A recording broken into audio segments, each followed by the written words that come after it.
നിങ്ങൾ അതിനോട് യോജിക്കുന്നുണ്ടോ? ഇല്ല, യോജിക്കുന്നില്ല. നിങ്ങൾ യോജിക്കാത്ത നിങ്ങൾ ആ ഉസ്താദിനെതിരെ എന്തെങ്കിലും പറഞ്ഞോ?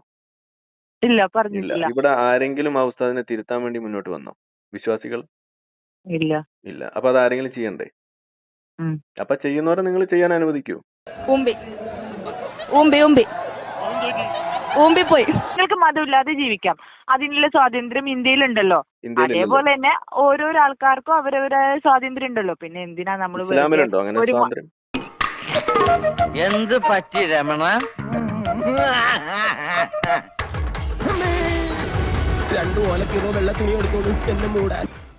ഹലോ, ആരിഫല്ലേ? പിന്നെ ഞാൻ പേര് പറഞ്ഞാല് എന്റെ പേരൊന്നും നിങ്ങൾ വീഡിയോയിൽ ഇടാൻ പാടില്ല, യൂട്യൂബില്. എന്താ പേര്? പേര് ഉറപ്പായിട്ട് കട്ട് ചെയ്യണേ, ആടെ മ്യൂട്ട് ആക്കണേ. നിങ്ങൾ എന്താ എക്സ്-മുസ്ലിമാ വിശ്വാസിയാ? ഞാൻ വിശ്വാസിയാണ്. വിശ്വാസിയാണ്. പിന്നെന്താ പേടിക്കണം? അത്രയ്ക്ക് പേടിയാണോ? എന്നേരത്തെ അന്ധമായി വിശ്വസിക്കുന്ന ഒരു വ്യക്തിയല്ല, ആ വിശ്വാസത്തിൽ അങ്ങ് പോകുന്നുണ്ട്. പഠിച്ചിന് 7ാം ക്ലാസ് വരെ പഠിച്ചിട്ടുള്ളൂ. അതിൽ കൂടുതലൊന്നും മതപരമായിട്ടുള്ള വിദ്യാഭ്യാസം ഇല്ല. പിന്നെ പക്ഷെ ഞാൻ വിളിച്ചതിനുള്ള കാരണം എന്താ അറിയോ? അത് ഇവിടുത്തെ ബടാസാബിനെ ഒന്ന് കാണിക്കാൻ വേണ്ടി തന്നെയാണ് ഞാൻ വന്നിരിക്കുന്നത്.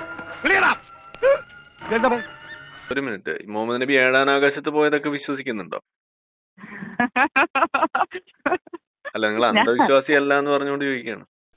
ഇത് വടി കൊടുത്ത് അടി വാങ്ങുന്ന പരിപാടിയാണല്ലോ ബാബു. അങ്ങനെ വെച്ച് കഴിഞ്ഞാല് ഞാനിത് വിളിച്ചതിന് ഒരു റീസൺ ഉണ്ട്. ശരി. ഞാൻ നിങ്ങളെ വിളിക്കാൻ തുടങ്ങിയിട്ട് കുറേ നാളായി. ഇന്നാണ് എനിക്ക് നിങ്ങളെ കിട്ടിയത്. ബേബിയുടെ ചോദിച്ചില്ലേ, ഞാൻ ഉടനെ അങ്ങ് മാറ്റി കൊടുക്കാം. പിന്നെ എന്റെ ബോസ് ഉണ്ട്, പിന്നെ ആളൊരു നമ്പൂരിയാണ്. പക്ഷെ നിങ്ങളെ ഫുള്ള് വീഡിയോസും നിങ്ങൾ എപ്പോ അപ്ലോഡ് ചെയ്യുന്നോ അപ്പൊ കാണും. ആള് ആദ്യം എല്ലാ മതത്തിനെയും ഒരേപോലെ കണ്ടിരുന്ന ഒരു വ്യക്തിയായിരുന്നു. ഇസ്ലാം മതത്തിനോടെല്ലാം കുറച്ചൊരു അറ്റാച്ച്മെന്റ് എല്ലാം ഉണ്ടായിരുന്നു. അങ്ങനെയൊക്കെ എല്ലാം ഒരു വ്യക്തിയായിരുന്നു. കുറച്ച് സഭ്യമായിട്ട് സംസാരിക്കാം, ഞാൻ 4 ആളറിയുന്ന ഒരു മാന്യനാണ്. പക്ഷെ നിങ്ങ എന്ന് യൂട്യൂബിൽ കേറി തുടങ്ങിയോ അന്ന് തൊട്ട് അയാൾ ആ വീഡിയോ കംപ്ലീറ്റ് കാണും. എനക്ക് ഓരോ വീഡിയോന്റെ പിന്നെ ലിങ്ക് ഇട്ടുതരും. അത് കാണും, ഇത് കാണും. എന്നിട്ട് ഇതിപ്പോ ഫുള്ള് ഇപ്പൊ എന്നെക്കാളും അറിവ് അദ്ദേഹത്തിനുണ്ട് നിങ്ങളെ ക്ലാസ് കേട്ടിട്ട്. അത് വെച്ച് എന്നെ ഭയങ്കരമായിട്ട് വിമർശിക്കുക, അല്ലെങ്കിൽ എന്നെ നിങ്ങൾ വിളിക്കും പോലെ മുഹമ്മദ് നബിനെ മുഹമ്മദ് പിന്നെ അങ്ങനെ വിളിച്ച് പിന്നെ എന്നെ എപ്പോഴും ഞാൻ എന്തെങ്കിലും പറയുമ്പോ അതിനെ കുറിച്ച് ഇങ്ങനെ പരിഹസിക്ക. സത്യം പറഞ്ഞാൽ നിങ്ങളെ ഈ വീഡിയോസ് കാരണമില്ലേ ശരിക്കും ഞാൻ നമ്മളെ പോലെയുള്ള കുറെ ആൾക്കാർ പെടുന്നുണ്ട്. എന്റെ സുഹൃത്താണ്, ഇവനെ ആദ്യം പിടിച്ച് പുറത്താക്കി. ഇവനെ കണ്ടപ്പോഴേ എനിക്ക് അലർജി അറിയാം. ഞാൻ ചോദിച്ചാ ഞാനിങ്ങനെ ഞാൻ പറഞ്ഞല്ലോ, ഞാൻ അന്ധവിശ്വാസിയല്ല, വിശ്വസിക്കുന്നുണ്ട്. പക്ഷെ എല്ലാം വിശ്വസിക്കുന്നൊന്നുമില്ല. അള്ളാഹ് വിശ്വസിക്കുന്നുണ്ട്, നബിയില് വിശ്വസിക്കുന്നുണ്ട്. വിശ്വസിക്കാത്തതിന് പറഞ്ഞ ഉദാഹരണം പറഞ്ഞ അങ്ങനെ വെച്ച് കഴിഞ്ഞാല് നേർച്ചകള്, പിന്നെ അങ്ങനത്തെ പഠിച്ചത് ജമാഅത്ത് ഇസ്ലാമിന്റെ മദ്രസിലാണ്. സുന്നി മദ്രസില് ഫസ്റ്റ് സ്റ്റാൻഡേർഡ് പഠിച്ചായിരുന്നു. പിന്നെ അവിടുത്തെ ഉസ്താദ്മാരെ ചെറിയ ഒരു പ്രശ്നം കൊണ്ട് അവർക്ക് പൊതുവെ ഒരു വേർതിരിവ് കൂടുതലാണ്. നിങ്ങൾ എന്നെ ശരിക്കും ആക്കുകയാണോ? പിന്നെ അവിടെ പഠിച്ചത് കേട്ടില്ല, ലാസ്റ്റ് പറഞ്ഞു കേട്ടില്ല. ജമാഅത്ത് ഇസ്ലാമിന്റെ മദ്രസിലായിരുന്നു പഠിച്ചത്.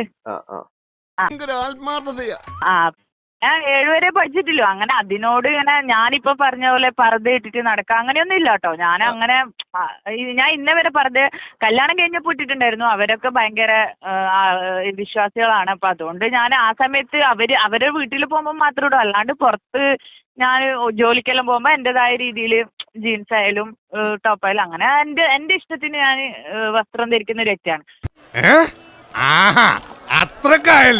അല്ലാണ്ട് ഇസ്ലാം ഇങ്ങനെ ജീവിക്കാമോ അങ്ങനെ ഒരാളൊന്നല്ല.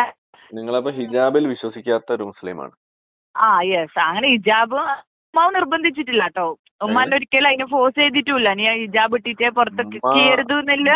അതിന്റെ ഉമ്മാവ് ഫോഴ്സ് ചെയ്യല്ലോ. നിങ്ങൾ മതം ഫോളോ ചെയ്യേണ്ടത് അള്ളാഹു മുഹമ്മദ് നബി എന്ത് പറഞ്ഞു എന്നുള്ളതിനനുസരിച്ചിട്ടല്ലേ? ഓഹോ വിഷയത്തിൽ നിന്ന് തെന്നി മാറുന്നു. അല്ല, നിങ്ങൾ സംസാരിക്കാൻ ഒന്നാമതൊക്കെ ഭയങ്കര പേടിയുണ്ട്. കാരണം എന്താ പറഞ്ഞാല് നിങ്ങൾ നമ്മളെ വളച്ചൊടിച്ച് കുപ്പിയിലാക്കല്ലോ. അതുകൊണ്ട് ഞാനുള്ള കാര്യം ചോദിക്കണത് വളച്ചൊടിക്കാന്നൊക്കെ പറയണതിന് നിങ്ങളിപ്പോ ഈ പറഞ്ഞത് തെറ്റല്ലേ? അങ്ങനെയാണോ ഇസ്ലാം പഠിപ്പിക്കുന്നത്? അല്ല, നിങ്ങൾ എന്താ ഇപ്പൊ മാറ്റി പറയണത്? മനുഷ്യരുടെ ജാതകമല്ലേ, മാറിക്കൊണ്ടിരിക്കുകയല്ലേ. നിങ്ങൾ ഉമ്മാനേക്കാളും പക്ഷെ ബാപ്പാനേക്കാളും ഒക്കെ എനിക്കൊരു കൂടുതൽ സ്നേഹിക്കണം. എന്നറിയോ, അതുകൂടാതെ ഇസ്ലാമിൽ എന്ത് പറയണോ അത് അതേപോലെ ഉൾക്കൊള്ളണം, സബ്മിറ്റ് ചെയ്യണം. അങ്ങനല്ലേ? ഹലോ, മറ്റുള്ളവരെ കൂടി ബുദ്ധിമുട്ടിക്കുന്ന എനിക്ക് റിക്വസ്റ്റ് ഉണ്ട്. കേട്ടില്ല. നിങ്ങൾ ഇത്രയും പറഞ്ഞത് കേട്ടില്ല. എന്താ പറഞ്ഞേ? അല്ല, നിങ്ങൾ ഈ പറയുന്നത് ശരിയാണോന്നാ ഞാൻ ചോദിച്ചത്. അതായത് പിന്നെ നിങ്ങള് ഇതുപോലെയുള്ള വീഡിയോസ് ഇട്ടിട്ട് ബാക്കിയുള്ളവരെയും കൂടി നിങ്ങള് പ്രശ്നത്തിലാക്കരുത് എന്ന് റിക്വസ്റ്റ് ഞാനല്ലല്ലോ ഉണ്ട്. പ്രശ്നത്തിലാക്കിയത്. നിങ്ങൾ എന്തിനാണ് നമ്പൂരിശന്റെ അടുത്ത് പോയിട്ട് ഞാൻ നിങ്ങൾ ഈ പറയട്ടെ, മതത്തിന്റെ ഓക്കെ, കാര്യങ്ങൾ ഞാൻ പറഞ്ഞത്? പറയുന്നത് എന്താ അറിയോ, ഇപ്പൊ ഇസ്ലാമിനെ കുറിച്ച് അറിയുന്നവർ അറിയട്ടെ, അറിയാത്തവർ ഇപ്പൊ നിങ്ങൾ ഇങ്ങനെ പറഞ്ഞു ഇപ്പൊ മുസ്ലിങ്ങൾക്ക് പോലും ഇസ്ലാം എന്താണ് അവര് അതിന് അവരറിയണം. എന്താ പറയണ്ട. അവരറിയണം ഇസ്ലാമിനെ കുറിച്ച്, ഇസ്ലാമിന്റെ തനിക്കോണം നാട്ടുകാർ മുഴുവൻ അറിയണം.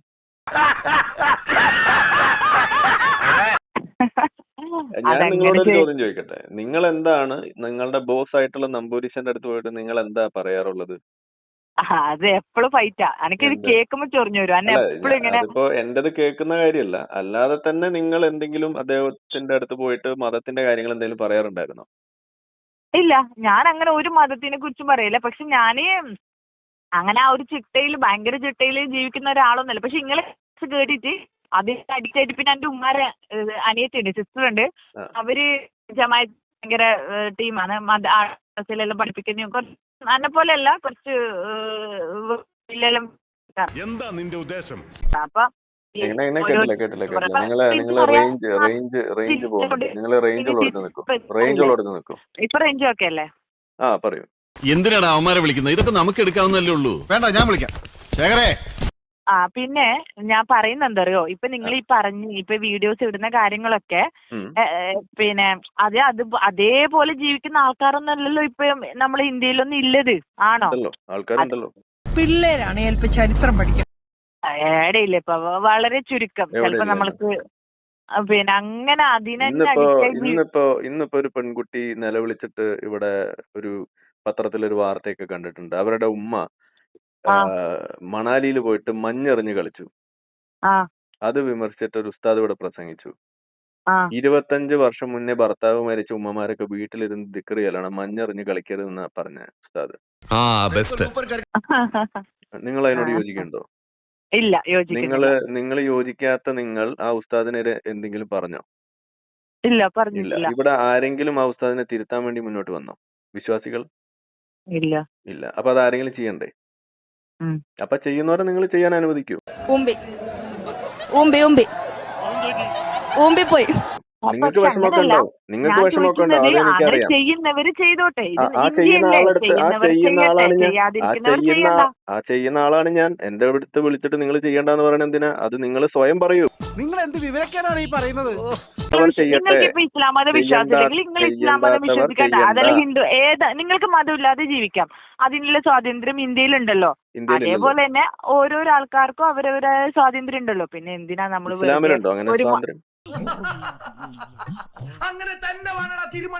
സ്വാതന്ത്ര്യം ഉണ്ടോ ചോദിച്ചാല് ഞാൻ ചോദിക്കട്ടെ, ഇസ്ലാമിൽ മതം വിട്ടവൻ എന്ത് ചെയ്യണമെന്നാ പഠിപ്പിക്കുന്നത്? അതല്ല ഇപ്പം ചോദിച്ചാൽ നിങ്ങൾ പറയും ഇസ്ലാമിൽ എന്താ പറയുന്നത്? മതം വിട്ടവൻ എന്ത് ചെയ്യണമെന്നാ ഇസ്ലാം പഠിപ്പിക്കുന്നത്? അങ്ങനല്ല, അങ്ങനെ നോക്കിയാൽ ഞാൻ ചോദിക്കട്ടെ, നമ്മള് നല്ല ഹാജിമാരോ, ഞാൻ പറയട്ടെ, നല്ല ഹാജിമാരായിട്ടും അല്ലെങ്കിൽ ചോദിച്ചതിന് ഉത്തരം പറയാം. മതം വിട്ടവൻ എന്ത് ചെയ്യണമെന്നാ ഇസ്ലാം പഠിപ്പിക്കുന്നത്? ഞാൻ അതിനുള്ള ക്വസ്റ്റ്യൻസ് ആൻസർ ചെയ്യാനെന്നല്ലോ. നിങ്ങൾക്ക് അതിന് പറ്റില്ലെന്നുണ്ടെങ്കിൽ നിങ്ങൾ ഈ പണിക്ക് നിൽക്കരുത്. വിമർശിക്കുന്നവർ വിമർശിച്ചോട്ടെ, ഇല്ലാത്തവർ ചെയ്യണ്ട. ഇത് നിങ്ങൾ പറഞ്ഞല്ലേ, അത് നിങ്ങൾ ആദ്യം സ്വയം പറയൂ. ഇത് വെറും വേസ്റ്റ്. നിങ്ങൾ ആദ്യം സ്വയം പാലിക്കൂ. നിങ്ങൾ എന്തിനാ നിങ്ങൾ ആദ്യം അത് സ്വയം ശീലിക്കുക. നിങ്ങളുടെ ജീവിതത്തിൽ നിങ്ങൾ ആദ്യം അത് നിങ്ങൾ സ്വയം പാലിക്കുക. ഞാൻ ആരെയും വിമർശിക്കാറില്ല. ഞാൻ ഒരു നിങ്ങൾ വിമർശിക്കണ്ടേ? വിമർശിക്കുന്നവർ വിമർശിക്കട്ടെ, വിമർശിക്കണ്ടാത്തവർ വിമർശിക്കണ്ട. ഇത് നിങ്ങൾ പറഞ്ഞല്ലേ ഇപ്പോ. അത് നിങ്ങൾ ആദ്യം സ്വയം തീരുമാനിക്കുക. അത് നിങ്ങൾ ആദ്യം സ്വയം പാലിക്കുക. പക്ഷെ നിങ്ങൾ അത് നിങ്ങൾക്ക് ബാധകമല്ലേ? അത് എനിക്ക് മാത്രമാണോ ബാധകം? പിന്നെ നിന്നോട് ഇത്ര നേരം പറഞ്ഞോണ്ടിരുന്നത് എന്താടാ? മരുന്ന് അല്ല, നിങ്ങളത് അത് നിങ്ങൾക്ക് ബാധകമാണോ? അല്ലേ? ബാധകമാണ്. അപ്പൊ ഞാൻ വിമർശിക്കുന്ന ആള് വിമർശിക്കട്ടെ, നിങ്ങൾ വിമർശിക്കാത്ത ആള് വിമർശിക്കട്ടെ. മാറി നിന്നിട്ട് അടുക്കളയിൽ പോയിട്ട് പുട്ടുണ്ടാക്ക്. നിങ്ങൾ പോയിട്ട് ഓക്കെ പോയി ചെല്ല് പോയി പുട്ടുണ്ടാക്ക്. എന്റെ ഒരൊറ്റ തള്ളലുണ്ട് ഇത് ജോയിന്റ് ആയി പോയി. നന്നായിട്ട് തള്ളലാ ഞാൻ. ഇപ്പോഴും വലിയ കുഴപ്പമൊന്നുമില്ല. ഓക്കെ, അല്ല അല്ല ഒരു മിനിറ്റ് എന്താണ്? നിങ്ങൾ അതിനെന്താ പറയാനുള്ളത്? ധൃതിയില് ഫോം ഒക്കെ ഉണ്ട്. എനിക്ക് വേറെ കാരണം- പണിയുണ്ട്. അതാണ് നിങ്ങളുടെ ഇതുപോലുള്ള വർത്തമാനം കേട്ട് നിൽക്കാൻ നമുക്ക് സമയമില്ല.